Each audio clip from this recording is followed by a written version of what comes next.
And a good morning, football fans. You got your boys, Mac and Mac, here on Birds 365 for the next 2 hours on a football Friday. Every Friday. Have you noticed? Every Friday is a football Friday on this show. And it is with the football fans, not only here in Philadelphia, but around the country. So, we're going to put a bow on a week of football talk, most of it from the owners' meetings in Orlando. But Eagles specific, Johnny Mac. We're getting that much closer to April 1st, which, by the way, you get the dog out this morning? I did. It wasn't too bad, but still too chilly. It was chilly. We're 3 days from April. What the hell? Why am I wearing a winter coat out at 6:45 in the morning? It's ridiculous as far as I'm concerned. All right, get my complaining out of the way, right and early. But we are that much closer, 3 days to April 1st. And April 1st has a significance because the Philadelphia Eagles pushed a $1 million bonus to Hassan Reddick back, with Hassan Reddick's agreement, by the way. They couldn't have just dictated, we're going to push it back by 2 weeks. No, Hassan had to sign off on it to give them a chance to continue to try and see if there is a trade to be made for Hassan Reddick out there. Now, you're in NFL circles more than I am, so you hear the whispers and the rumors more than I do. I've heard nothing. I've seen a couple of national report teams that may have interest in Hassan Reddick. I have not heard one significant. Eagles and Team X have talked, and the parameters of what they're going back and forth on right now are why. I got none of that. So maybe you've got better sources than I do. Maybe you're more tied in than I am. Am I missing something? Or has this been the slowest moving team agrees to let a player check the open market to see if there's a trade out there for his services and hearing nothing episode that I can remember? Am I misstating this? Yes and no. I mean, people talk all the time, but Howie's famous for. I think it was Thomas Dimitrov that told me, and he's right. Howie asked a second round pick for everybody. Yeah, Jody McDonald, second round pick. That's where he starts. And Hassan Reddick, and I get it. People say, well, he should be worth a second round pick. And he should, production wise and all that, but he's not, because of the league, the way the league works. And we just saw it when you combine his contract and what he wants with what you got to get back, which would be that second round pick. We've already seen it with Brian Burns. We saw it with L'Jarius Sneed at cornerback. You're not getting that. No. Period. End of sentence. Now, there used to be more dumb GMs than there are now, at least when it comes, there's plenty of dumb GMs when it comes to evaluation, but there's less and less when it comes to valuation, who understand the market and what somebody's worth and what they have to give up for a particular entity at a particular time. And he's just not getting a second round pick. So, we went through this. We were talking before the show. I said, remember Zach Ertz? He was on the trade market forever, and they're holding out, and they asked for a second round pick, and they end up getting Tay Gowan and a whatever it was, a mid round pick for Zach Ertz when they finally pulled the trigger. With Hassan, they have the luxury, and this is one of the advantages of having Jeffrey Lurie as an owner, because everybody's focused on April 1st. Oh, they pushed $1 million back. Jeffrey will say, just keep him. We'll give him $1 million. Maybe some other owners would balk at that. He's not balking at that. And then maybe you get to training camp or somewhere down the line, and maybe somebody gets hurt and somebody says, man. I hear what you said about Jeffrey, and I agree with it. But then why did they even bother pushing it back? If Jeffrey just, it's cost to do business, I mean, I'm going to tip my pocket, I got to pay whatever I got to pay. Why they specifically say, let's go to Hassan, which got to ask permission. Eagles couldn't just institute it. They had to get Hassan's permission. So you got to go to him and go, listen, we want to push back. Why even bother if Jeffrey's just got cash to burn? Well, because you're trying to do business with Hassan and Tory Dandy as well. So you're trying to put forward a good faith effort that you're trying to actually move them, and you're trying to actually find a spot and find a situation. So you say, we'll kick it back 2 weeks and maybe that'll generate some more interest, or we have a longer shelf life to generate the interest. So you're working, both sides of it. You're trying to make them happy. You're trying to figure out something for your own team, or you're trying to figure out something where you can get value for Hassan Reddick. So I think that's more about, hey, we're trying, keep looking, keep doing that, but we're not going to give you away. That type of thing from the Eagles is how I would spin it. And if he wants $25 million, as some have speculated, day 3 pick at best. And are the Eagles going to accept that? Not right away. And that's why you wait, and maybe somebody has an injury, like I said, and maybe somebody has a desperation. This is a very important position around the NFL, not just in Philadelphia. So, desperation could come into it at some point. You might get to after the draft, and people draft an edge rusher, and they get them in the off-season work or camp, even as late as training camp, and say, oh boy, this isn't what we thought it was going to be. This guy's not going to be able to hit the ground running. So there's a lot of time, and the luxury of time. The Eagles will use it, and that's why I point to Zach Ertz. I mean, Zach Ertz was on the trading block for over a year, and they just wouldn't give him up, and they wouldn't just give him away for nothing. And eventually they had to. But they'll do the same thing here, I think. And all the while they do that, they will try to convince Hassan to come back for 18, 19, 20 million on a 1-year deal, reworked, all the money up front, something of that nature. Maybe 2 years, maybe you spin it into 2 years. That's a possibility as well. I've always thought that's the best possibility. Actually, I've only wavered a little bit because they have so many other edge rushers now. And at some point, if you want to get these guys, if you really want to get Nolan Smith involved, and I don't know if they do, but they seem to be serious when they say they want to get him involved. I don't know how you're getting them involved if Hassan's back. I don't. Right. To a significant degree. With the addition of Huff, they've got even more, because someone's taking Derek Barnett's play. If Hassan's back and the Sweat is back and BG's back, somebody's basically filling in for Derek Barnett. That would be Huff.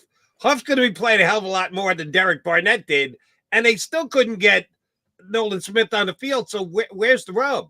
Where does it come in? Doesn't seem to add up. That's why I'm less optimistic than you are that Hassan's going to be back. And your comparison. And don't forget the Wish.com version of Andrew Van Ginkel and Zach Baun. Don't forget that. Good luck with that one. I think that's going to be the most massively overstated Eagle sign in some circles. Some are just keeping it at its proper perspective, but some are talking him up as if he's going to be a key double-digit sack contributor. Because you're right, they compared him to Van Ginkel. How many sacks did Van Ginkel have last year? 10. So if Zach Baun gets 10 sacks, I'll give. Was that Howie or was that Nick? I forget who it was who compared. It was Howie compared him to Van Ginkel. So when he gets double-digit sacks, I give you a high five, Howie. Until then, I'll hold off on that one. I'm starting to get nervous. I think they're going to end up having to cut him, Johnny Mac, and that's why I asked the question before the year started. If they're going to cut him, let's say that they after the draft.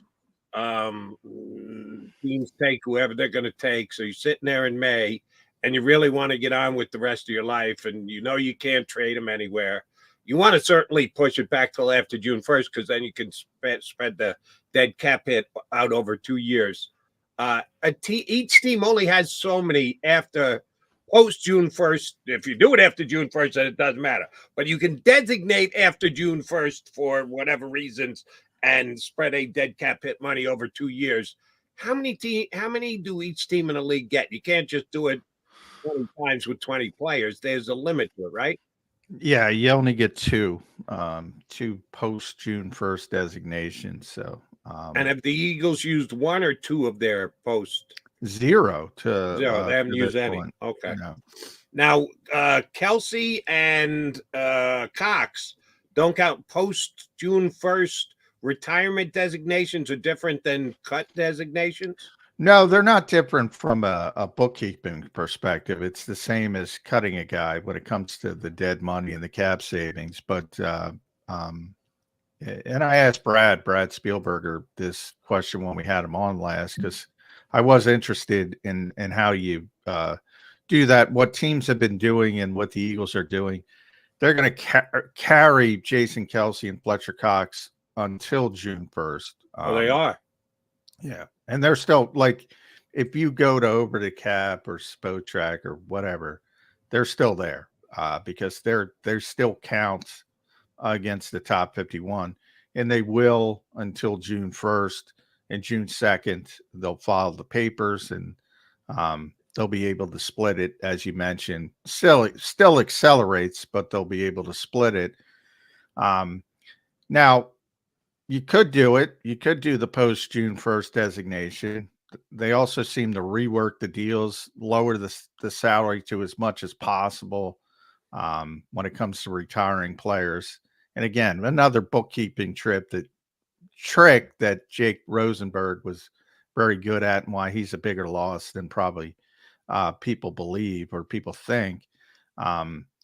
But yeah, they're going to carry them. And it looks like to me, because I don't think in a million years the Eagles are cutting us on Reddick. I don't. He's too good. He's too good of a player. They'll try to work it out on their own end and to get him back before they cut him. Is Bradbury. And I think Bradbury is about waiting until the draft. Can you trade up and get a Quinyon Mitchell? Can you solidify that opposite corner position from Darius Slay? If they can, they're probably going to cut him and designate him, obviously, post June 1st.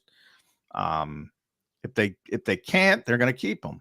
And I think that's the patient game when it comes to James Bradbury. If the Eagles cut on Reddick, I'll be stunned. So if teams around the league are waiting for that, yeah, I don't think that's a good strategy. Okay, nah, you're at like 0%. I'm at like 10 or 15. I do not think it's impossible. I think it could come to that. And the difference between Bradbury, another one you threw out there about Zachary, they didn't give the player the availability to go out and cut their own deal. When you do that, you're designating the fact that you are ready to move on from the player. You think you deserve something in return for his services. They didn't do that with Zach, and they haven't done it to this point with Bradbury. So I think they're all different in their own ways, and I'm scared that the Eagles. Well, they are all different, but they all are all different. Nobody's exactly the same, but they have done it in the past. And usually when they do it, they did it with Josh Sweat this year, and they worked something out. And they did it with Darius Slay last year, and they worked something out. So they have done it in the past in that frame, and usually, more often than not, but hold on, time out, Philadelphia. The two guys you just mentioned, Slay and Sweat. Do you not think that they told both players, if we don't get a deal done, then chances are we're going to release you? Well, in Slay's case, yes, because he thought he was getting released. Right. He said goodbye to Philadelphia. In Sweat's case, I don't know, but clearly when they work something out, yeah, I never got the feeling that they were going to cut Josh Sweat, but that would be more possible than I think Reddick. But I never got the feeling they were going to thinking about cutting. Right. So that's why I'm not going to comp those two to Reddick. Reddick, they gave permission to go out and get a trade, which basically says, listen, we can't get a deal done, but we know your value. We think you have value. We don't want to walk away with nothing. So why don't you go out and see if you can find someone who wants to pay you what you think you're worth, and we'll work out a deal. They didn't do that with either, as far as I know, with either Sweat or Slay. So again, oh no, they did that. They did that with Sweat. They did that. They really. What team do you think they talked to potentially trade Sweat to? Well, they gave him permission and his agent permission to seek a trade.